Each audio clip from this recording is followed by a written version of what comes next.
Punjabi radio USA ਸੁਣ ਰਹੇ ਸਾਰੇ ਸਰੋਤਿਆਂ ਨੂੰ ਪਿਆਰ ਭਰੀ ਸਤਿ ਸ੍ਰੀ ਅਕਾਲ। ਜੀ ਆਇਆਂ ਨੂੰ ਸਵਾਗਤ ਹੈ ਅਪਡੇਟ ਕੈਲੀਫੋਰਨੀਆ। ਮੈਂ ਰਾਜਕਨਵੀਰ ਸਿੰਘ ਜੁੜ ਚੁੱਕੇ ਨੇ ਹਰਜੋਤ ਸਿੰਘ ਜੀ। ਜੀ ਆਇਆਂ ਨੂੰ ਸਵਾਗਤ ਹੈ। ਸਤਿ ਸ੍ਰੀ ਅਕਾਲ।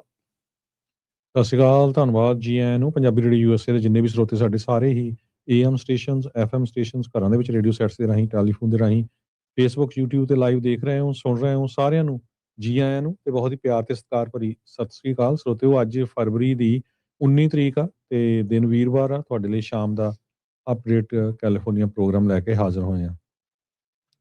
ਪ੍ਰੋਗਰਾਮ ਨੂੰ ਸਪਾਂਸਰ ਕਰਦੇ ਨੇ ਖਾਲਸਾ ਇੰਸ਼ੋਰੈਂਸ ਏਜੰਸੀ, ਜਿਨ੍ਹਾਂ ਦੇ ਕੋਲੋਂ ਹਰ ਇੱਕ ਤਰੀਕੇ ਦੇ ਇੰਸ਼ੋਰੈਂਸ ਕਰਵਾ ਸਕਦੇ ਹੋ। ਇੰਸ਼ੋਰੈਂਸ ਬਾਰੇ ਪਤਾ ਕਰਨ ਲਈ ਕਾਲ 408-272-2500। ਟਿਰਕੇਨਾ ਇਮੀਗ੍ਰੇਸ਼ਨ ਲਾ ਫਰਮ USA ਇਮੀਗ੍ਰੇਸ਼ਨ ਦਾ ਹੋਵੇ ਕਿਸੇ ਵੀ ਤਰੀਕੇ ਦਾ ਕੰਮ, ਕਾਲ ਅਟਰਨੀ ਜੇ ਟਿਰਕੇਨਾ 415-909-0503 ਦੇ ਉੱਤੇ।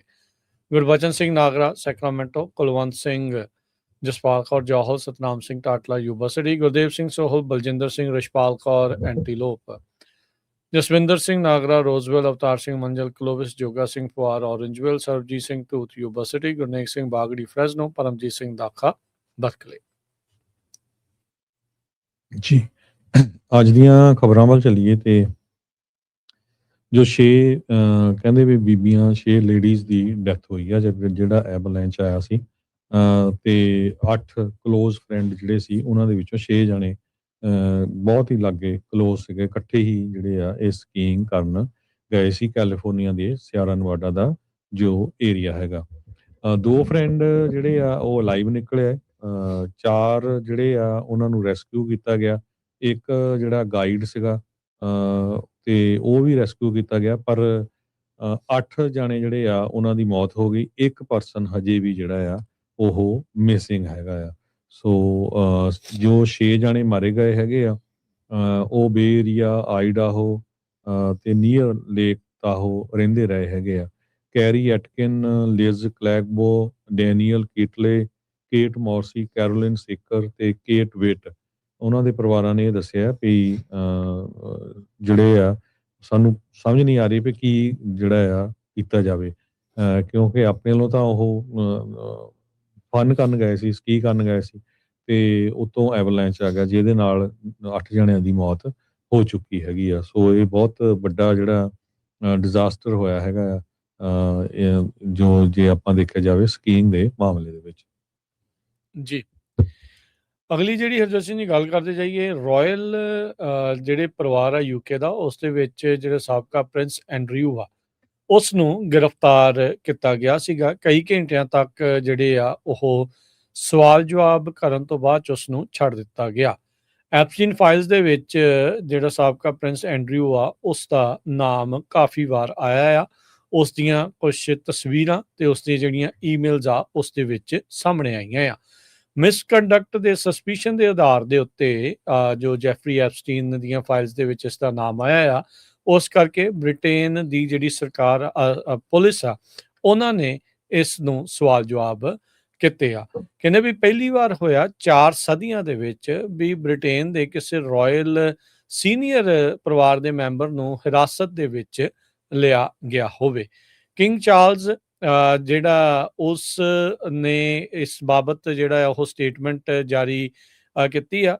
ਕਹਿੰਦੇ ਵੀ ਹਾਂ ਹੋਇਆ ਤੇ ਸ਼ੌਕਿੰਗ ਜਿਹੜੀ ਗੱਲ ਆ, ਪਰ ਕਹਿੰਦੇ ਵੀ ਦ ਲਾ ਮਸਟ ਟੇਕ ਇਟਸ ਕੋਰਸ। ਕਹਿੰਦੇ ਵੀ ਮੈਂ ਕਲੀਅਰਲੀ ਜਿਹੜਾ ਇਹ ਸਟੇਟ ਕਰਨਾ ਚਾਹੁੰਦਾ ਆ ਜੋ ਕਿੰਗ ਇਸ ਟਾਈਮ ਮੌਜੂਦਾ ਚਾਰਲਸ ਆ ਉਹਨਾਂ ਨੇ ਇਹ ਆਖਿਆ ਆ। ਸੋ ਕਹਿੰਦੇ ਵੀ ਪ੍ਰੋਸੈਸ ਕੰਟੀਨਿਊ ਹੋ ਰਿਹਾ ਆ ਤੇ ਕਹਿੰਦੇ ਵੀ ਇਸ ਮੌਕੇ ਮੇਰੇ ਦੁਆਰਾ ਕੋਈ ਕਮੈਂਟ ਕਰਨਾ ਇਸ ਦੇ ਲਈ ਚੰਗੀ ਗੱਲ ਨਹੀਂ ਹੋਊਗੀ। ਥੇਮਸ ਵੈਲੀ ਪੁਲਿਸ ਫੋਰਸ ਉਹਨਾਂ ਨੇ ਮਾਊਂਟ ਬੈਟਨ ਵਿੰਡਸਰ ਨੂੰ ਜਿਹੜਾ ਕਹਿੰਦੇ ਵੀ ਬਾਅਦ ਦੇ ਵਿੱਚ ਰਿਲੀਜ਼ ਕਰ ਦਿੱਤਾ ਗਿਆ। 11 ਘੰਟੇ ਤੱਕ ਇਸ ਨੂੰ ਡਿਟੇਨ ਜਿਹੜਾ ਆ ਉਸਦੇ ਆਪਣੇ ਘਰ ਦੇ ਵਿੱਚ ਹੀ ਕਰਕੇ ਰੱਖਿਆ ਜਿਹੜਾ ਹੋ ਗਿਆ ਸੀਗਾ। ਇਸ ਦੀ ਜਿਹੜੀ ਇੱਕ ਤਸਵੀਰ ਜਿਸ ਵਿੱਚ ਕਹਿ ਸਕਦੇ ਹਾਂ ਵੀ ਉਹ ਹੁਣ ਇਹ ਮਾਮਲੇ ਦੀ ਇੱਕ ਅਹਿਮ ਤਸਵੀਰ ਦੇ ਤੌਰ ਦੇ ਉੱਤੇ ਹੋ ਜਾਊਗੀ। ਘਬਰਾਇਆ ਹੋਇਆ ਤੇ ਇੱਕਦਮ ਸ਼ੌਕਿੰਗ ਜਾਂ ਦੰਗ ਹੋਇਆ ਜਿਹੜੀ ਤਸਵੀਰ ਆ ਕਾਰ ਦੇ ਵਿੱਚੋਂ ਉਹ ਇਸ ਟਾਈਮ ਕਾਫੀ ਜ਼ਿਆਦਾ ਪ੍ਰਚਲਿਤ ਜਿਹੜੀ ਉਹ ਹੋ ਰਹੀ ਹੈਗੀ ਆ। ਸੋ ਅਮਰੀਕਾ ਨੂੰ ਛੱਡ ਕੇ ਜੇ ਦੇਖਿਆ ਜਾਵੇ ਤਾਂ ਹਰਜੋਤ ਸਿੰਘ ਜੀ ਦੁਨੀਆ ਦੇ ਵਿੱਚ ਐਪਸਟੀਨ ਫਾਈਲਸ ਦੇ ਕਰਕੇ ਜਿਹੜੇ ਵੱਡੇ ਨਾਮ ਆ, ਉਹਨਾਂ ਨੂੰ ਆਪਣੀਆਂ ਕੀਤੀਆਂ ਹੋਈਆਂ ਕਰਤੂਤਾਂ ਦੇ ਕੁਛ ਨਾ ਕੁਛ ਸਾਹਮਣਾ ਕਰਨਾ ਪੈ ਰਿਹਾ ਆ। ਇੱਕ ਅਮਰੀਕਾ ਹੀ ਆ ਜਿੱਥੇ ਪ੍ਰੈਜ਼ੀਡੈਂਟਸ ਤੋਂ ਲੈ ਕੇ ਹੋਰ ਵੱਡੇ ਜਿਹੜੇ ਬੰਦੇ ਆ, ਉਹ ਅਜੇ ਵੀ ਖੁੱਲ੍ਹੇਆਮ ਉਸੇ ਤਰੀਕੇ ਦੇ ਨਾਲ ਘੁੰਮ ਫਿਰ ਰਹੇ ਆ। ਟਰੰਪ ਹੁਣਾਂ ਨੂੰ ਪੁੱਛਿਆ ਗਿਆ, ਕਹਿੰਦੇ ਬੜੀ ਮਾੜੀ ਗੱਲ ਆ ਵੀ ਜਿਹੜਾ ਉਸ ਨੂੰ ਇਸ ਤਰੀਕੇ ਦੇ ਨਾਲ ਹਿਰਾਸਤ ਦੇ ਵਿੱਚ ਲਿਆ ਗਿਆ ਆ। ਕਹਿੰਦੇ ਵੀ ਮੈਂ ਉਹਦੇ ਲਈ ਬੈਡ ਫੀਲ ਜਿਹੜਾ ਉਹ ਕਰ ਰਿਹਾ ਆ। ਟਰੰਪ ਹੁਣਾਂ ਨੂੰ ਕਿਸੇ ਨੇ ਜਿਹੜੀ ਕਲੀਨ ਚਿੱਟ ਤਾਂ ਦਿੱਤੀ ਨਹੀਂ, ਉਹ ਆਪਣੇ ਆਪ ਨੂੰ ਕਲੀਨ ਚਿੱਟ ਦਿੱਤੇ ਤੁਰੇ ਫਿਰ ਰਹੇ ਨੇ। ਕਹਿੰਦੇ ਵੀ ਮੈਂ ਐਗਜ਼ੋਨਰੇਟ ਹੋ ਗਿਆ ਇਸ ਦੇ ਵਿੱਚ, ਜਦ ਕਿ ਟਰੰਪ ਹੁਣਾਂ ਦਾ ਨਾਮ ਹਜ਼ਾਰਾਂ ਤੋਂ ਲੱਖਾਂ ਵਾਰ ਕਥਿਤ ਤੌਰ ਦੇ ਉੱਤੇ ਉਹਨਾਂ ਐਪਸਟੀਨ ਫਾਈਲਸ ਦੇ ਵਿੱਚ ਆ ਰਿਹਾ ਹੈਗਾ ਆ। ਸੋ ਬਿਲਕੁਲ ਇਸ ਤੋਂ ਪਹਿਲਾਂ 400 ਸਾਲ ਪਹਿਲਾਂ 1640 ਦੇ ਵਿੱਚ ਜੋ ਇੱਕ ਬ੍ਰਿਟਿਸ਼ ਰਾਇਲ ਆ ਉਹਨੂੰ ਸਜ਼ਾ ਹੋਈ ਸੀ। ਕਿੰਗ ਚਾਰਲਸ 1 ਸੀ ਉਸ ਟਾਈਮ ਦੇ ਉੱਤੇ 1642 ਦੇ ਲਾਗੇ ਛਾਗੇ, ਜਦੋਂ ਕਹਿੰਦੇ ਵੀ ਇੰਗਲਿਸ਼ ਸਿਵਲ ਵਾਰ ਹੋਇਆ ਸੀਗਾ। ਸੋ ਤੇ ਕਹਿੰਦੇ ਬਹੁਤ ਹੀ ਇਹ ਪ੍ਰਿੰਸ ਜਿਹੜਾ ਆ ਐਂਡਰਿਊ ਡਰਿਆ ਹੋਇਆ ਸੀ ਜਦੋਂ ਉਹਨੂੰ ਅਰੈਸਟ ਕੀਤਾ। ਉਹਦੀਆਂ ਜਿਹੜੀਆਂ ਪਿਕਚਰਸ ਵੀ ਆ ਰਹੀਆਂ ਹੈਗੀਆਂ, ਬੜੀਆਂ ਜਿਹੜੀਆਂ ਆ ਡਰੇ ਹੋਏ ਬੰਦੇ ਦੀਆਂ ਜਿੱਦਾਂ ਹੁੰਦੀਆਂ ਉਸ ਹਿਸਾਬ ਦੇ ਨਾਲ ਆ ਰਹੀਆਂ ਹੈਗੀਆਂ। ਅਗਲੀ ਖਬਰ ਵੱਲ ਚੱਲੀਏ ਤੇ LA ਦੇ ਲਾਸ ਐਂਜਲਸ 'ਚ ਇੱਕ ਇਨਫਲੂਐਂਸਰ ਦੇ ਘਰ ਦੇ ਵਿੱਚ ਚੋਰ ਜਿਹੜੇ ਵੜ ਗਏ ਤੇ ਉਹਨਾਂ ਨੇ ਜੋ ਕਾਫੀ ਜ਼ਿਆਦਾ ਭੰਨ ਤੋੜ ਕੀਤੀ ਤੇ ਚੋਰੀ ਵੀ ਕੀਤੀ ਹੈਗੀ ਆ। ਹੁਣ ਇਸ ਨੂੰ ਇੱਕ ਤਰ੍ਹਾਂ ਦੇ ਨਾਲ ਹੇਟ ਕ੍ਰਾਈਮ ਵਜੋਂ ਵੀ ਲਿਆ ਜਾ ਰਿਹਾ ਹੈਗਾ। ਲਾਸ ਐਂਜਲਸ ਦੀ ਪੁਲਿਸ ਡਿਪਾਰਟਮੈਂਟ ਨੇ ਕਿਹਾ ਕਿ ਉਹ ਵਰਗਰਲੀ ਹੋਈ ਆ, ਉਸ ਨੂੰ ਇਨਵੈਸਟੀਗੇਟ ਕਰ ਰਹੇ ਹੈਗੇ ਆ। ਵੈਲੈਂਟਾਈਨ ਡੇ ਵਾਲੇ ਦਿਨ ਜਦੋਂ ਹੋਈ ਸੀ, ਲਾਸ ਐਂਜਲਸ ਪੁਲਿਸ ਡਿਪਾਰਟਮੈਂਟ ਦੇ ਮੁਤਾਬਕ ਸੈਨ ਫਰਨਾਂਡੋ ਵੈਲੀ ਜਿਹੜਾ ਘਰ ਹੈਗਾ ਕ੍ਰਿਸਟੀ ਕੁੱਕ ਦਾ, ਤੇ ਉਹਦਾ ਜਿਹੜਾ ਨਾਮ ਆ ਉਹ ਜਾਂਦੀ ਹੈਗੀ ਆ ਸਪਿਲ ਸ਼ੇਸ਼ ਕਰਕੇ, YouTube ਦੇ ਉੱਤੇ ਬੜੀ ਪੋਪੂਲਰ ਹੈਗੀ ਆ। ਸੋ ਜੋ ਚੋਰ ਸੀ ਉਹਦੇ ਘਰ ਦੇ ਵਿੱਚ ਵੜ ਗਏ ਤੇ ਉਹ ਉੱਥੋਂ ਕਾਫੀ ਸਮਾਨ ਜਿਹੜਾ ਹੈ ਉਹਦਾ ਚੋਰੀ ਵੀ ਕਰਕੇ ਲੈ ਗਏ ਤੇ ਟੁੱਟ ਭੱਜ ਵੀ ਜਿਹੜੀ ਆ ਕਰ ਗਏ। ਤੇ ਕਹਿੰਦੇ ਉਹਦੇ 'ਚ ਇੱਕ ਬੁੱਧਾ ਦਾ ਸਟੈਚੂ ਸੀ ਬੜਾ ਵੱਡਾ, ਉਸ ਨੂੰ ਵੀ ਜਿਹੜਾ ਆ ਤੋੜ ਗਏ ਹੈਗੇ ਆ। ਸੋ LAPD ਜੋ ਆ ਹੇਟ ਕ੍ਰਾਈਮ ਵਜੋਂ ਇਸ ਦੀ ਜਿਹੜੀ ਇਨਵੈਸਟੀਗੇਸ਼ਨ ਆ ਕਰ ਰਹੀ ਹੈਗੀ ਆ, ਵੈਂਡਲਿਜ਼ਮ ਆਫ ਬੁੱਧਿਸਟ ਰਿਪਰੈਜ਼ੈਂਟੇਸ਼ਨ ਦੀ। ਜੀ, ਅਗਲੀ ਜਿਹੜੀ ਹਰਜੋਤ ਸਿੰਘ ਜੀ ਖਬਰ ਕਰਦੇ ਜਾਈਏ ਤਾਂ ਅੱਜ ਇਹ ਚੀਜ਼ ਜਿਹੜੀ ਸਾਹਮਣੇ ਆ ਰਹੀ ਹੈ, ਟਰੰਪ ਹੁਣਾਂ ਨੇ ਚੇਤਾਵਨੀ ਦਿੱਤੀ ਆ ਇਰਾਨ ਨੂੰ, ਬੈਡ ਥਿੰਗਸ ਵਿਲ ਹੈਪਨ, ਵੀ ਤੁਹਾਡੇ ਨਾਲ ਮਾੜਾ ਜਿਹੜਾ ਉਹ ਹੋਊਗਾ ਜੇ ਤੁਸੀਂ ਕਿਸੇ ਤਰੀਕੇ ਦੀ ਮੀਨਿੰਗਫੁਲ ਚੰਗੀ ਕੋਈ ਡੀਲ ਨਹੀਂ ਕਰਦੇ ਹੈਗੇ। 10 ਦਿਨ ਦੀ ਡੈਡਲਾਈਨ ਉਹਨਾਂ ਨੇ ਦੇ ਦਿੱਤੀ ਆ ਇਰਾਨ ਨੂੰ, 10 ਦਿਨ ਦੀ ਮੌਲਤ ਜਿਹੜੀ ਉਹ ਮਿਲੀ ਆ, ਤੇ ਕਹਿੰਦੇ ਵੀ ਨਹੀਂ ਤਾਂ US ਦੇ ਦੁਆਰਾ ਮਿਲਟਰੀ ਐਕਸ਼ਨ ਇਰਾਨ ਦੇ ਉਲਟ ਕੀਤਾ ਜਾ ਸਕਦਾ ਹੈਗਾ ਆ। ਸੋ board of piece the meeting ਦੇ ਦੌਰਾਨ ਟਰੰਪ ਹੁਣਾਂ ਨੇ ਇਹ ਜਿਹੜੀ ਗੱਲ ਆਖੀ ਆ। Board of piece the meeting ਦੇ ਵਿੱਚ ਉਹਦੀ ਜਿਹੜੀ ਸੀਟ ਆ $1 ਬਿਲੀਅਨ ਦੇ ਵਿੱਚ ਵਿਕ ਰਹੀ ਆ, ਤੇ ਟਰੰਪ ਹੁਣਾਂ ਨੂੰ ਹੁਣ ਤੱਕ 7 ਮੁਲਕਾਂ ਨੇ ਹਾਂ ਕਰ ਦਿੱਤੀ ਆ ਵੀ ਉਹ ਬੋਰਡ ਆਫ ਪੀਸ ਦੀ ਜਿਹੜੀ ਸੀਟ ਆ ਉਸ ਨੂੰ ਉਹ ਖਰੀਦਣ ਜਾ ਰਹੇ ਹੈਗੇ ਆ। ਸੋ ਟਰੰਪ ਹੁਣਾਂ ਨੇ ਉੱਥੇ ਹੀ ਕਿਹਾ ਵੀ ਨੈਗੋਸ਼ੀਏਸ਼ਨਸ ਇਰਾਨ ਦੇ ਨਾਲ ਵਧੀਆ ਜਿਹੜੀਆਂ ਚੱਲ ਰਹੀਆਂ ਆ, ਪਰ ਨਾਲ ਹੀ ਉਹਨਾਂ ਨੇ ਇੱਕ ਹਿਸਾਬ ਦੇ ਨਾਲ ਧਮਕੀ ਦੇ ਦਿੱਤੀ ਇਰਾਨ ਨੂੰ ਵੀ ਜੇ ਮੀਨਿੰਗਫੁਲ ਐਗਰੀਮੈਂਟ ਨਹੀਂ ਹੁੰਦਾ, otherwise bad things will happen. Air strikes ਦੀ ਜਿਹੜੀ ਉਹਨਾਂ ਨੇ ਗੱਲ ਕੀਤੀ, ਆਪਾਂ ਕੱਲ ਹੀ ਦੱਸਿਆ ਸੀ ਹਰਜੋਤ ਸਿੰਘ ਜੀ, ਤੁਸੀਂ ਵੀ ਕਿਸ ਤਰੀਕੇ ਦੇ ਨਾਲ ਜੰਗੀ ਬੇੜੇ ਤੇ ਮਿਲਟਰੀ ਬਿਲਡਅਪ ਇਰਾਨ ਦੇ ਇਰਦ ਗਿਰਦ ਉਸਦੇ ਆਲੇ ਦੁਆਲੇ ਵੱਡੇ ਪੱਧਰ ਦੇ ਉੱਤੇ ਕੀਤਾ ਜਾ ਰਿਹਾ ਆ।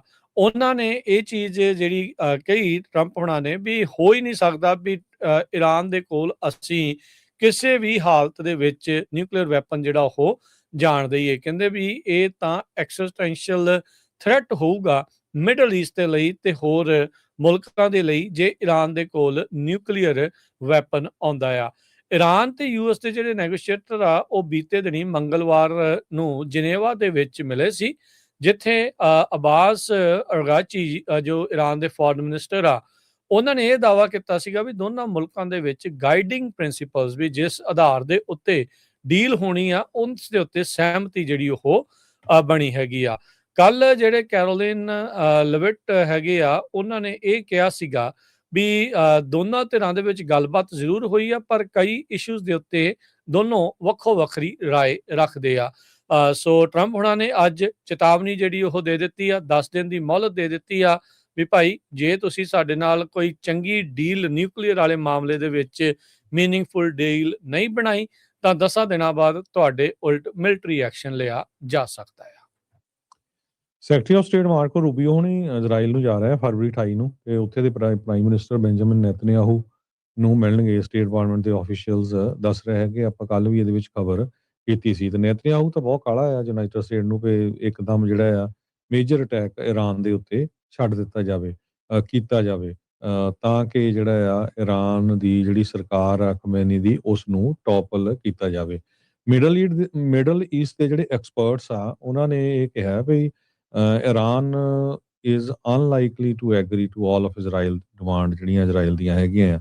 ਤੇ ਕਹਿੰਦੇ ਵੀ ਲੱਗਦਾ ਨਹੀਂ ਵੀ ਖਮੈਨੀ ਹੁਣੀ ਇਹ ਜਿਹੜੀਆਂ ਇਜ਼ਰਾਈਲ ਵਾਲੇ ਡਿਮਾਂਡਸ ਰੱਖ ਰਹੇ ਉਹਨਾਂ ਨੂੰ ਮੰਨਣਗੇ। ਸੋ ਹੁਣ ਦੇਖਦੇ ਆ, ਟਰੰਪ ਉਹਨਾਂ ਨੇ ਕਹਿਤਾ ਵੀ 10 ਦਿਨਾਂ ਦੇ ਵਿੱਚ ਆਪਾਂ ਡਿਸਾਈਡ ਕਰਾਂਗੇ ਕਿ ਕੀ ਕਰਨਾ ਹੈਗਾ। ਪਰ ਮਿਲਟਰੀ ਜਿਹੜਾ ਬਿਲਡ ਅਪ ਆ ਉਹ ਬਹੁਤ ਵੱਡਾ ਉੱਥੇ ਇਸ ਟਾਈਮ ਹੈਗਾ ਜੀ।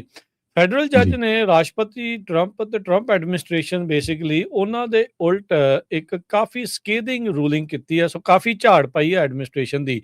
ਉਹਨਾਂ ਨੇ ਕਿਹਾ ਵੀ ਇਹ ਟੈਰਰ ਹੀ ਆਪਣੇ ਜਿਹੜੇ ਅਗੇਂਸਟ ਇਮੀਗ੍ਰੈਂਟਸ ਆ ਉਹ ਲਗਾਤਾਰ ਫੈਲਾ ਰਹੇ ਹੈਗੇ ਆ। ਸੋ ਫੈਡਰਲ ਜੱਜ ਨੇ ਅਕਿਊਜ਼ ਕੀਤਾ ਆ, ਦੋਸ਼ ਲਾਏ ਨੇ ਟਰੰਪ ਐਡਮਿਨਿਸਟ੍ਰੇਸ਼ਨ ਦੇ ਵੀ ਉਹ ਟੈਰਰਾਈਜ਼ ਕਰ ਰਹੇ ਨੇ ਇਮੀਗ੍ਰੈਂਟਸ ਨੂੰ ਤੇ ਰੈਕਲੈਸਲੀ ਵਾਇਲੇਟ ਕਰ ਰਹੇ ਆ ਕਾਨੂੰਨਾਂ ਨੂੰ, ਕਾਨੂੰਨ ਦੀਆਂ ਧੱਜੀਆਂ ਜਿਹੜੀਆਂ ਉਹ ਉਡਾ ਰਹੇ ਆ, ਜਦ ਇਹਨਾਂ ਨੇ ਟੀਚਾ ਮਿੱਥਿਆ ਹੋਇਆ ਵੀ ਮਿਲੀਅਨਸ ਆਫ ਲੋਕਾਂ ਨੂੰ ਅਮਰੀਕਾ ਦੇ ਵਿੱਚੋਂ ਡਿਪੋਰਟ ਕਰ ਦੇਣਾ ਹੈਗਾ ਆ। ਨਾਲ ਹੀ ਉਹਨਾਂ ਨੇ ਕਿਹਾ ਵੀ ਜਿਹੜੇ ਅਮਰੀਕਨ ਸਿਟੀਜ਼ਨ ਰਿਨੇ ਗੁੱਡ ਤੇ ਐਲੈਕਸ ਪ੍ਰੈਟੀ ਦੀ ਮਿਨੀਸੋਟਾ ਦੇ ਵਿੱਚ ਜੋ ਮੌਤ ਹੋਈ ਆ, ਕਹਿੰਦੇ ਵੀ ਵਾਈਟ ਹਾਊਸ ਨੇ ਜਿਹੜੀ ਆਪਣੀ ਵਾਇਲੈਂਸ ਆ ਆਪਣੇ ਹੀ ਲੋਕਾਂ ਦੇ ਉਲਟ ਐਕਸਟੈਂਡ ਕਰ ਦਿੱਤੀ ਆ, ਫੈਲਾ ਦਿੱਤੀ ਹੈਗੀ ਆ। ਸੋ ਜਿਹੜੇ ਯੂਐਸ ਡਿਸਟ੍ਰਿਕਟ ਜੱਜ ਸਨਸ਼ਾਈਨ ਸਕਾਈਜ਼ ਰਿਵਰਸਾਈਡ ਕੈਲੀਫੋਰਨੀਆ ਚ ਆ, ਉਹਨਾਂ ਨੇ ਕੱਲ ਆਪਣਾ ਇੱਕ ਡਿਸੀਜਨ ਦੇ ਵਿੱਚ ਇਹ ਆਪਣੀ ਰਾਏ ਆ ਉਹ ਪੇਸ਼ ਕੀਤੀ ਆ। ਕਹਿੰਦੇ ਵੀ ਜਿਹੜਾ ਥ੍ਰੈਟ ਇਸ ਟਾਈਮ ਖਤਰਾ ਜੋ ਐਗਜ਼ੈਕਟਿਵ ਬ੍ਰਾਂਚ ਦੇ ਦੁਆਰਾ ਪੋਜ਼ ਕੀਤਾ ਜਾ ਰਿਹਾ ਆ, ਕਹਿੰਦੇ ਵੀ ਇਸ ਨੂੰ ਆਈਸੋਲੇਸ਼ਨ ਦੇ ਵਿੱਚ ਵਿਊ ਨਹੀਂ ਕੀਤਾ ਜਾ ਸਕਦਾ ਆ। ਸੋ ਜਿਹੜੇ ਜੱਜ ਸਕਾਈਜ਼ ਆ ਉਹਨਾਂ ਨੇ ਕਿਹਾ ਵੀ ਐਡਮਿਨਿਸਟ੍ਰੇਸ਼ਨ ਨੇ ਆਲਰੇਡੀ ਦਸੰਬਰ ਦੀ ਜਿਹੜੀ ਉਹਨਾਂ ਦੁਆਰਾ ਰੂਲਿੰਗ ਦਿੱਤੀ ਗਈ ਸੀ ਉਸ ਦੀ ਉਲੰਘਣਾ ਕੀਤੀ ਆ ਤੇ ਇਲੀਗਲੀ ਡਿਨਾਈ ਕਰ ਰਹੇ ਨੇ ਕਈ ਡਿਟੇਨ ਕੀਤੇ ਹੋਏ ਮਾਈਗ੍ਰੈਂਟਸ ਨੂੰ ਰਿਲੀਜ਼ ਕਰਨ ਤੋਂ। ਨਾਲ ਹੀ ਇਹਨਾਂ ਨੇ ਫਿਰ ਆਰਡਰ ਕੀਤਾ US department of homeland security DHS ਨੂੰ ਵੀ ਉਹ ਨੋਟਿਸ ਪ੍ਰੋਵਾਈਡ ਕਰਨ ਜਿਹੜੇ ਲੋਕ ਵੀ ਬੌਂਡ ਦੇ ਲਈ ਐਲੀਜੀਬਲ ਹੈਗੇ ਨੇ ਤੇ ਅਟਰਨੀ ਨੂੰ ਫੋਨ ਕਾਲ ਕਰਨ ਦੀ ਜਿਹੜੀ ਆ ਉਹਨਾਂ ਨੂੰ ਆਗਿਆ ਹੋਣੀ ਚਾਹੀਦੀ ਆ 1 ਘੰਟੇ ਦੇ ਵਿੱਚ। ਸੋ ਵਾਈਟ ਹਾਊਸ ਦੇ ਦੁਆਰਾ ਇਸ ਤਰੀਕੇ ਦੇ ਨਾਲ ਕੀਤੇ ਜਾਣ ਨੂੰ ਇਸ ਜੱਜ ਨੇ ਕਾਫੀ ਸਖਤ ਸ਼ਬਦਾਂ ਦੇ ਵਿੱਚ ਇਸ ਦੀ ਕਹਿ ਸਕਦੇ ਹਾਂ ਵੀ ਆਲੋਚਨਾ ਕੀਤੀ ਆ। ਸੋ ਕਹਿੰਦੇ ਵੀ ਪਾਸਟ ਐਡਮਿਨਿਸਟ੍ਰੇਸ਼ਨ ਦੇ ਵਿੱਚ ਜਿਨ੍ਹਾਂ ਲੋਕਾਂ ਦਾ ਕੋਈ ਕ੍ਰਿਮੀਨਲ ਰੈਕਡ ਨਹੀਂ ਸੀ ਹੁੰਦਾ, ਜਿਨ੍ਹਾਂ ਨੂੰ ਫਲਾਈਟ ਰਿਸਕ ਨਹੀਂ ਸੀ ਮੰਨਿਆ ਜਾਂਦਾ, ਉਹਨਾਂ ਨੂੰ ਬੌਂਡ ਦੀ ਹੀਅਰਿੰਗ ਦੇ ਦਿੱਤੀ ਜਾਂਦੀ ਸੀ ਜਿੰਨੀ ਦੇਰ ਤੱਕ ਇਮੀਗ੍ਰੇਸ਼ਨ ਕੋਰਟ ਦੇ ਵਿੱਚ ਇਮੀਗ੍ਰੇਸ਼ਨ ਦਾ ਜੱਜ ਉਹਨਾਂ ਦੀ ਕੇਸ ਦਾ ਜਿਹੜਾ ਫੈਸਲਾ ਆ ਉਹ ਨਹੀਂ ਲੈ ਲੈਂਦਾ ਸੀਗਾ। ਪਰ ਹੁਣ ਅੱਜ ਵੀ ਜਿੱਦਾਂ ਸਵੇਰੇ ਆਪਾਂ ਦੱਸਿਆ ਸੀਗਾ ਵੀ DHS ਦੇ ਨਵੇਂ ਮੈਮੋ ਦੇ ਤਹਿਤ ਜਿਨ੍ਹਾਂ ਦੇ ਕੋਲ ਗ੍ਰੀਨ ਕਾਰਡ ਨਹੀਂ ਆ ਜਾਂ ਜਿਨ੍ਹਾਂ ਨੇ ਗ੍ਰੀਨ ਕਾਰਡ ਦੇ ਲਈ ਅਜੇ ਤੱਕ ਅਪਲਾਈ ਨਹੀਂ ਕੀਤਾ ਹੋਇਆ, ਉਹਨਾਂ ਨੂੰ ਅਣਮਿੱਥੇ ਸਮੇਂ ਦੇ ਲਈ ਡਿਟੇਨ ਕਰਕੇ ਰੱਖਿਆ ਜਾ ਸਕਦਾ ਆ ਵੈਟਿੰਗ ਦੇ ਨਾਮ ਦੇ ਉੱਤੇ। ਸੋ ਕਾਫੀ ਕੁਝ ਜਿਹੜਾ ਹਰਜੋਤ ਸਿੰਘ ਜੀ ਚੱਲ ਰਿਹਾ ਆ ਤੇ ਆਪਾਂ ਦੇਖ ਹੀ ਰਹੇ ਆ ਵੀ ਮਿਨੀਸੋਟਾ ਦੇ ਵੀ ਇੱਕ ਜੱਜ ਨੇ ਕਿਹਾ ਸੀਗਾ ਵੀ ਜੱਜ ਦੇ ਜਿਹੜੇ ਆਰਡਰ ਆ, ਜੁਡੀਸ਼ੀਅਲ ਆਰਡਰਸ ਆ, ਉਹਨਾਂ ਨੂੰ ਵਾਇਲੇਟ ਨਹੀਂ ਕਰਨਾ ਚਾਹੀਦਾ, ਪਰ DHS ਵਾਲੇ ਉਹ ਲਗਾਤਾਰ ਕਰ ਰਹੇ ਆ ਤੇ ਇਹ ਹੁਣ ਰਿਵਰਸਾਈਡ ਦੇ ਜੱਜ ਨੇ ਵੀ ਇਸੇ ਤਰੀਕੇ ਦੀ ਆਪਣੀ ਜਿਹੜੀ ਰੂਲਿੰਗ ਤੇ ਓਪੀਨੀਅਨ ਰੱਖਿਆ ਹੈਗਾ ਆ। ਅਗਲੀ ਖਬਰ ਵੱਲ ਚੱਲੀਏ। ਜਿਹੜੇ ਹੌਸਪੀਟੈਲਿਟੀ ਇੰਡਸਟਰੀ ਦੇ ਵਿੱਚ ਕੰਮ ਕਰਨ ਵਾਲੇ ਆ ਉਹ ਵਰਕਰਸ ਉਹਨਾਂ ਨੇ ਇੱਕ ਪ੍ਰੋਟੈਸਟ ਮਾਰਚ ਵੀ ਕੀਤਾ ਬਹੁਤ ਵੱਡਾ। ਕਹਿੰਦੇ ਅਮਰੀਕਾ ਦੇ ਵਿੱਚ ਸਭ ਤੋਂ ਵੱਡਾ ਜਿਹੜਾ ਹੌਸਪੀਟੈਲਿਟੀ ਵਰਕਰਸ ਦੀ ਯੂਨੀਅਨ ਆ, ਉਹਨਾਂ ਨੇ ਕਿਹਾ ਵੀ ਜੋ ਆਈਸ ਦਾ ਕ੍ਰੈਕਡਾਊਨ ਆ ਇਹਦੇ ਕਰਕੇ ਟੂਰਿਜ਼ਮ ਇੰਡਸਟਰੀ ਬਹੁਤ ਜ਼ਿਆਦਾ ਹਿੱਟ ਹੋ ਰਹੀ ਆ, ਜਿਹਦੇ ਨਾਲ ਲੋਕਾਂ ਦੀਆਂ ਨੌਕਰੀਆਂ ਜਾ ਰਹੀਆਂ ਹੈਗੀਆਂ। ਸੰਨ 2024 ਦਸੰਬਰ ਤੋਂ ਲੈ ਕੇ ਦਸੰਬਰ 2025 ਤਾਈਂ 98,000 ਲੋਕ ਜੋ ਆ ਉਹਨਾਂ ਨੇ ਆਪਣੀਆਂ ਜੌਬਸ ਗਵਾ ਲਈਆਂ ਜੋ ਹੌਸਪੀਟੈਲਿਟੀ ਇੰਡਸਟਰੀ 'ਚ ਹੈਗੇ, ਖਾਸ ਕਰਕੇ ਹੋਟਲ ਮੋਟਲ ਇਸ ਇੰਡਸਟਰੀ ਦੇ ਵਿੱਚ। ਕਹਿੰਦੇ ਵੀ 3 ਲੱਖ ਦੇ ਕਰੀਬ ਵਰਕਰਸ ਹੌਸਪੀਟੈਲਿਟੀ, ਫੂਡ ਤੇ ਟੂਰਿਜ਼ਮ ਇੰਡਸਟਰੀ ਦੇ ਵਿੱਚ USA ਤੇ ਕੈਨੇਡਾ ਦੇ ਵਿੱਚ ਹੈਗੇ ਆ। ਯੂਨੀਅਨ ਲੀਡਰਸ ਨੇ ਇਹ ਕਿਹਾ ਵੀ ਜੋ ਟਰੰਪ ਐਡਮਿਨਿਸਟ੍ਰੇਸ਼ਨ ਦਾ ਬਹੁਤ ਹੀ ਬਰੂਟਲ ਇਮੀਗ੍ਰੇਸ਼ਨ ਕ੍ਰੈਕਡਾਊਨ ਹੈਗਾ ਆ। ਉਹਦੇ ਨਾਲ ਜੋ ਵਰਕਰਸ ਆ ਡਰੇ ਹੋਏ ਆ, ਉਹ ਕੰਮ ਤੇ ਨਹੀਂ ਜਾ ਰਹੇ ਹੈਗੇ। ਕਹਿੰਦੇ ਵੀ USA 'ਚ $1.2 ਬਿਲੀਅਨ ਦਾ ਟੂਰਿਜ਼ਮ ਦਾ ਰੈਵਨਿਊ ਜਿਹੜਾ ਆ ਉਹ ਡਰੋਪ ਹੋਇਆ, ਉਹ ਘਟਿਆ ਹੈਗਾ ਲਗਭਗ 5.5% ਸਤੰਬਰ 24 ਤੋਂ ਲੈ ਕੇ ਸਤੰਬਰ 2025 ਤਾਈਂ। ਤੇ ਯੂਨੀਅਨ ਦੇ ਜਿਹੜੇ ਵਰਕਰਸ ਆ ਲੋਕਲ 17 ਯੂਨੀਅਨ ਆ, ਉਹਨਾਂ ਨੇ ਇਹ ਕਿਹਾ ਵੀ ਇਮੀਗ੍ਰੇਸ਼ਨ ਜਿਹੜੇ ਖਾਸ ਕਰਕੇ ਇਮੀਗ੍ਰੈਂਟ ਵਰਕਰਸ ਆ, ਉਹ ਬਹੁਤ ਇੰਪੋਰਟੈਂਟ ਪਾਰਟ ਹੈਗਾ ਆ ਇਸ ਵਰਕਫੋਰਸ ਦਾ। ਕਿਉਂਕਿ ਉਹੀ ਜ਼ਿਆਦਾ ਜਿਹੜੇ ਆ ਹੋਟਲ ਮੋਟਲ ਰੈਸਟੋਰੈਂਟ ਇੰਡਸਟਰੀ ਦੇ ਵਿੱਚ ਕੰਮ ਕਰਦੇ ਹੈਗੇ ਆ। ਸੋ ਮਿਨੀਐਪੋਲਿਸ ਦੇ ਵਿੱਚ 6000 ਦੇ ਕਰੀਬ ਵਰਕਰਸ ਹੈਗੇ ਆ ਜੋ ਇਸ ਇੰਡਸਟਰੀ ਦੇ ਨਾਲ ਰਿਲੇਟਡ ਆ। ਤੇ ਉਹਨਾਂ ਨੇ ਵੀ ਬਹੁਤ ਵੱਡਾ ਹਿੱਸਾ ਜਿਹੜਾ ਆ ਇੱਕ ਪ੍ਰੋਟੈਸਟ ਦੇ ਵਿੱਚ ਲਿਆ ਹੈਗਾ। ਸੋ ਇਹ ਕਹਿੰਦੇ ਮਿਨੇਸੋਟਾ ਤੋਂ ਸ਼ੁਰੂ ਹੋਇਆ, ਬਾਕੀ ਹੋਰ ਸਟੇਟਾਂ ਦੇ ਵਿੱਚ ਵੀ ਸਾਰਾ ਕੁਝ ਇਦਾਂ ਹੀ ਵਾਪਰ ਰਿਹਾ ਹੈਗਾ ਆ। ਇੰਟਰਨੈਸ਼ਨਲ ਵਿਜ਼ਟਰਸ ਅਮਰੀਕਾ ਦੇ ਵਿੱਚ 2.5 ਮਿਲੀਅਨ ਜੋ ਆ ਉਹ ਡਿਕਲਾਈਨ ਹੋਏ ਆ, ਉਹ ਘੱਟ ਹੋਏ ਆ ਸਨ 2025 'ਚ। ਸੋ ਇੱਥੋਂ ਤੁਸੀਂ ਅੰਦਾਜ਼ਾ ਲਾ ਲਓ ਵੀ 25 ਲੱਖ ਲੋਕ ਟੂਰਿਜ਼ਮ ਤੇ ਜਿਹੜੇ ਹਰ ਸਾਲ ਆਉਂਦੇ ਸੀ, ਉਹ ਅਮਰੀਕਾ ਦੇ ਵਿੱਚ ਨਹੀਂ ਆਏ ਹੈਗੇ। ਤੇ ਇਹ ਕਈ ਤਾਂ ਸਟੇਟਾਂ ਜਿਹੜੀਆਂ ਉਹ ਟੂਰਿਜ਼ਮ ਤੇ ਹੀ ਡਿਪੈਂਡ ਕਰਦੀਆਂ ਹੈਗੀਆਂ। ਸੋ ਉਹਨਾਂ ਦੇ ਉੱਤੇ ਜਿਹੜਾ ਇਕੋਨਮੀ ਨੂੰ ਬਹੁਤ ਵੱਡਾ ਅਸਰ ਪੈ ਰਿਹਾ ਹੈਗਾ। ਜੀ। ਬੀਤੇ ਸਾਲਾਂ ਦੇ ਵਿੱਚ ਈ-ਬਾਈਕਸ ਦਾ ਕਾਫੀ ਜ਼ਿਆਦਾ ਪ੍ਰਚਾਰ ਹੋਇਆ ਆ ਤੇ ਕਾਫੀ ਜ਼ਿਆਦਾ ਉਹ ਆਪਾਂ ਨੂੰ ਰੋਡਸ ਦੇ ਉੱਤੇ ਦਿਖ ਰਹੀਆਂ ਆ। ਪਰ ਕਹਿੰਦੇ ਵੀ ਨਾਲ ਦੇ ਨਾਲ ਜਿਹੜੀਆਂ ਈ-ਬਾਈਕਸ ਦੇ ਕਰਕੇ ਜਿਹੜੀਆਂ ਸੱਟਾਂ ਆ, ਉਹ ਵੀ ਇੰਜਰੀਜ਼ ਆ, ਉਹ ਵੀ ਬਹੁਤ ਵਧੀਆਂ ਆ। ਹੁਣ ਇੱਕ ਅਸੈਂਬਲੀ ਮੈਂਬਰ ਨੇ ਰਬੈਕਾ ਬੌਰ-ਕਾਹਨ ਓਰਿੰਡਾ ਜਿਹੜੇ ਇਲਾਕੇ ਤੋਂ ਡੈਮੋਕ੍ਰੇਟ ਪਾਰਟੀ ਵੱਲੋਂ, ਉਹ ਹੁਣ ਇੱਕ ਨਵਾਂ ਬਿੱਲ ਪ੍ਰਪੋਜ਼ ਕਰ ਰਹੇ ਆ ਪਬਲਿਕ ਸੇਫਟੀ ਨੂੰ ਮੁੱਖ ਰੱਖਦੇ ਹੋਏ ਵੀ ਜਿਹੜੇ ਸਰਟਨ ਇਲੈਕਟ੍ਰਿਕ ਬਾਈਸਾਈਕਲਸ ਆ, ਈ-ਬਾਈਕਸ ਆ, ਉਹਨਾਂ ਨੂੰ ਰਜਿਸਟਰ ਕਰਵਾਉਣਾ ਪਊਗਾ ਸਟੇਟ ਦੇ ਨਾਲ ਤੇ ਉਹਨਾਂ ਨੂੰ ਲਾਇਸੈਂਸ ਪਲੇਟਾਂ ਜਿਹੜੀਆਂ ਉਹ ਲਗਵਾਉਣੀਆਂ ਪੈਣਗੀਆਂ। ਇਸ ਟਾਈਮ ਲਾਜ਼ ਦੇ ਲੂਪ ਹੋਲ ਦੇ ਚੱਲਦਿਆਂ ਪੈਡਲ ਜਿਹੜਾ ਉਹ ਲਾ ਕੇ ਕਾਫੀ ਤੇਜ਼ ਈ-ਬਾਈਕਸ ਉਹ ਵਿਕ ਰਹੀਆਂ ਨੇ, ਜਿਨ੍ਹਾਂ ਨੂੰ ਰਜਿਸਟ੍ਰੇਸ਼ਨ ਦੀ ਲੋੜ ਨਹੀਂ ਹੈਗੀ। ਤੇ ਕਹਿੰਦੇ ਵੀ ਇਹ ਕਾਮਨ ਸੈਂਸ ਲੈਜਿਸਲੇਸ਼ਨ ਆ, ਜਿਹਦੇ ਨਾਲ ਅਕਾਊਂਟੇਬਿਲਟੀ ਵਧੂਗੀ ਤੇ ਲਾ ਐਨਫੋਰਸਮੈਂਟ ਨੂੰ ਮਦਦ ਮਿਲੇਗੀ ਬੱਚਿਆਂ ਨੂੰ ਤੇ ਹੋਰ ਜਿਹੜੇ ਰੋਡਵੇਜ਼ ਨੂੰ ਯੂਜ਼ ਕਰਦੇ ਆ ਉਹਨਾਂ ਨੂੰ ਬਚਾਉਣ ਦੇ ਲਈ। ਅਸੈਂਬਲੀ ਬਿੱਲ 1942 ਇਸ ਦਾ ਨਾਮ ਆ, ਈ ਬਾਈਕ ਅਕਾਊਂਟੇਬਿਲਟੀ ਐਕਟ। ਕਲਾਸ 2 ਤੇ ਕਲਾਸ 3 ਈ ਬਾਈਕਸ ਆ, ਉਹਨਾਂ ਨੂੰ ਰਜਿਸਟਰ ਕਰਾਉਣਾ ਪਊਗਾ DMV ਦੇ ਵਿੱਚ। ਸੋ ਲੈਟਸ ਸੀ ਇਸ ਦੇ ਵਿੱਚ ਕੀ ਜਿਹੜਾ ਅੱਗੇ ਬਣਦਾ ਹੈਗਾ ਆ। ਇਹਨਾਂ ਦਾ ਜਿਹੜਾ ਆਫਿਸ ਆ ਉਹ ਇਹ ਦੱਸਦਾ ਆ ਵੀ 2018 ਤੋਂ ਲੈ ਕੇ 2023 ਦੇ ਵਿੱਚ ਈ-ਬਾਈਕਸ ਤੇ ਐਕਸੀਡੈਂਟ 18 ਗੁਣਾ ਜਿਹੜੇ ਉਹ ਵੱਧ ਚੁੱਕੇ ਆ, ਜਿਹਦੇ ਨਾਲ ਕਈ ਲੋਕਾਂ ਨੂੰ ਗੰਭੀਰ ਸੱਟਾਂ ਜਿਹੜੀਆਂ ਆ ਉਹ ਉਹਨਾਂ ਦਾ ਸਾਹਮਣਾ ਕਰਨਾ ਪਿਆ ਆ। ਇੱਕ ਕਾਮਨ ਸੈਂਸ ਬਿੱਲ ਤਾਂ ਹਰਜੋਤ ਸਿੰਘ ਜੀ ਟਰਾਂਸਨੈਸ਼ਨਲ ਰਿਪਰੈਸ਼ਨ ਵਾਲਾ ਵੀ ਪਾਸ ਹੋਇਆ ਸੀ, ਜਿਸ ਨੂੰ ਗਵਰਨਰ ਨਿਊਸਮ ਨੇ ਵੀਟੋ ਕਰ ਦਿੱਤਾ ਸੀ। ਜੀ। ਅਗਲੀ ਖਬਰ ਵੱਲ ਚਲੀਏ। ਫ੍ਰਿਜ਼ਨੋ ਦੇ ਵਿੱਚ ਬੰਦੇ ਨੂੰ ਅਰੈਸਟ ਕੀਤਾ ਗਿਆ ਹੈ ਫ੍ਰਿਜ਼ਨੋ ਦੀ ਪੁਲਿਸ ਵੱਲੋਂ। ਸੋ ਹੈਰਾਨੀ ਇਸ ਗੱਲ ਦੀ ਹੈ ਕਿ ਕਹਿੰਦੇ 36ਵੀਂ ਵਾਰੀ ਉਸ ਨੂੰ ਅਰੈਸਟ ਕੀਤਾ ਆ, ਉਹ ਵੀ ਚੇਜ਼ ਕਰਨ ਤੋਂ ਬਾਅਦ। 46 ਸਾਲਾਂ ਦਾ ਮਾਈਕਲ ਡੈਲਸਿਡ ਮੰਗਲਵਾਰ ਨੂੰ ਫ੍ਰਿਜ਼ਨੋ ਕਾਉਂਟੀ ਜੇਲ੍ਹ ਦੇ ਵਿੱਚ ਉਸ ਨੂੰ ਜਿਹੜਾ ਪਾਇਆ ਗਿਆ ਆ। ਜਿਸ ਟਾਈਮ ਦੇ ਉੱਤੇ ਉਹ ਜਦੋਂ ਉਹਨੂੰ ਅਰੈਸਟ ਕੀਤਾ, ਉਹ ਅਵੇਟ ਕਰ ਰਿਹਾ ਸੀ ਅਵੇਡਿੰਗ ਪੁਲਿਸ ਰੈਕਲੈਸ ਡਰਾਈਵਿੰਗ ਤੇ ਪ੍ਰੋਵੇਸ਼ਨ ਵਾਇਲੇਸ਼ਨ ਦੇ ਵਿੱਚ। ਉਹਦੇ ਜਿਹੜੇ ਆ ਆਊਟਸਟੈਂਡਿੰਗ ਵਾਰੰਟ ਵੀ ਸੀਗੇ, robbery, domestic violence, violating protection order ਤੇ ਜੋ ਵਿਕਟਮਸ ਆ ਉਹਨਾਂ ਨੂੰ ਡਰਾਉਣ ਦੇ ਸੰਬੰਧ ਦੇ ਵਿੱਚ। ਫ੍ਰਿਜ਼ਨੋ ਕਾਉਂਟੀ ਦੇ ਸ਼ੈਰਿਫ ਦੇ ਆਫਿਸ ਨੇ ਇਹ ਦੱਸਿਆ ਕਿ ਜਿਹੜੇ ਡਿਟੈਕਟਿਵਸ ਆ ਉਹਨਾਂ ਨੇ ਇੱਕ ਪਿਕਅਪ ਟਰੱਕ ਜਿਹੜਾ ਉਹ ਚਲਾ ਰਿਹਾ ਸੀ, ਉਹਦੇ ਵਿੱਚੋਂ ਉਸ ਨੂੰ ਫੜ ਕੇ ਜਿਹੜਾ ਆ ਬਾਹਰ ਕੱਢਿਆ ਤੇ ਫਿਰ ਜੇਲ੍ਹ ਦੇ ਵਿੱਚ ਅਰੈਸਟ ਕਰ ਲਿਆ। ਚੇਜ਼ ਪਹਿਲਾਂ ਹੋਇਆ, ਉਹਨੂੰ ਜਿਹੜਾ ਫੋਲੋ ਅਪ ਕੀਤਾ ਗਿਆ ਸੀ ਪੁਲਿਸ ਵੱਲੋਂ ਕਲਿੰਟਨ ਤੇ ਮਾਰਕਸ ਐਵਨਿਊ ਦੇ ਉੱਤੇ, ਜਿੱਥੇ ਉਸ ਨੂੰ ਅਰੈਸਟ ਕੀਤਾ ਗਿਆ ਸੀ। ਹਰਜੋਤ ਸਿੰਘ ਜੀ 36 ਵਾਰ ਜਿਹਨੂੰ ਅਰੈਸਟ ਕੀਤਾ ਹੋਵੇ, ਬਾਹਰ ਕੀ ਕਰਦਾ ਆ? 46 ਸਾਲਾਂ ਦੀ ਇਹਦੀ ਉਮਰ ਆ, 36 ਵਾਰ ਇਹ ਅਰੈਸਟ ਹੋ ਚੁੱਕਾ ਹੈ। 1994 ਤੋਂ ਇਹ ਲਗਾਤਾਰ ਫ੍ਰਿਜ਼ਨੋ ਜੇਲ੍ਹ ਜਾਂ ਹੋਰ ਜੇਲ੍ਹਾਂ ਦੇ ਅੰਦਰ ਬਾਹਰ ਜਿਹੜਾ ਉਹ ਹੁੰਦਾ ਆ ਰਿਹਾ ਆ। ਉਹਦਾ ਕਹਿੰਦੇ 3 ਸਟ੍ਰਾਈਕ ਲਾਅ ਆ, ਕਿਵੇਂ ਆ? ਸੋ ਸਮਝ ਨਹੀਂ ਆ ਰਹੀ ਵੀ ਕੀ ਕੁਛ ਹੋ ਰਿਹਾ। ਸੋ ਐਵੇਂ ਨਹੀਂ ਲੋਕ ਰੌਲਾ ਪਾਉਂਦੇ ਵੀ ਕੈਲੀਫੋਰਨੀਆ ਦੇ ਵਿੱਚ ਬੜੀ ਢਿੱਲ ਦਿੱਤੀ ਜਾਂਦੀ ਆ, ਨਰਮੀ ਰੱਖੀ ਜਾਂਦੀ ਆ, ਖਾਸ ਕਰਕੇ ਅਜਿਹੇ ਕਰੀਅਰ ਕ੍ਰਿਮੀਨਲਸ ਦੇ ਲਈ। ਆਪਾਂ ਕਰੀਅਰ ਪੋਲੀਟੀਸ਼ੀਅਨ ਸੁਣਿਆ ਸੀ, ਕਰੀਅਰ ਹੋਰ ਚੀਜ਼ਾਂ ਦੇ ਵਿੱਚ ਸੁਣਿਆ ਸੀ, ਇਹ ਕਰੀਅਰ ਕ੍ਰਿਮੀਨਲ ਜਿਹੜਾ ਉਹ ਹੈਗਾ ਆ।